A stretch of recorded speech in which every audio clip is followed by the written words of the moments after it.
Hi everyone. ఈ video వచ్చి HCU Hyderabad issue గురించి.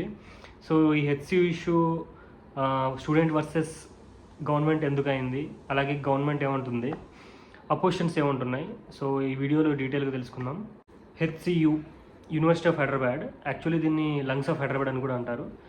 ఈ లంగ్స్ ఆఫ్ హైదరాబాద్ ఎందుకు అంటారు అంటే 2300 ఏకర్స్లో ఉన్న greenery, ecological significance plus biodiversity ఇందువల్ల సో మొత్తానికి హైదరాబాద్కి మోస్ట్ ఆఫ్ ద ఆక్సిజన్ అనేది సప్లై చేస్తుంది అని, అందుకు దీన్ని లంగ్స్ ఆఫ్ హైదరాబాద్ అని అంటారు. రీసెంట్లీ కల్కి director Nag Ashwin so one of his previous movies like Yevade Subramanyam అనేది రిలీజ్ చేస్తున్నారు.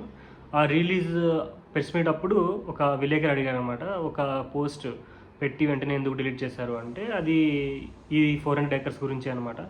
400 acres ల్యాండ్, అందులో ల్యాండే కాదు, ల్యాండ్ ఆ 400 acres అనేవి ఫుల్ ఆఫ్ ఫారెస్ట్ అనమాట. ఫారెస్ట్ టైప్ మొత్తం చెట్లు అవన్నీ ఉన్నాయి. సో దాన్ని డిమాలిష్ చేస్తున్నారని, చేయకుండా ఉంటే బాగుండు అని ట్వీట్ పెట్టారనమాట. సో అది ఆ పోస్టు. సో అసలు కథ ఏంటంటే, అసలు ఆ ల్యాండ్ గురించి చెప్పాలంటే ఉమ్మడి ఆంధ్రప్రదేశ్ ఉన్నప్పుడు అప్పుడున్న గవర్నమెంట్ ఆ ల్యాండ్ని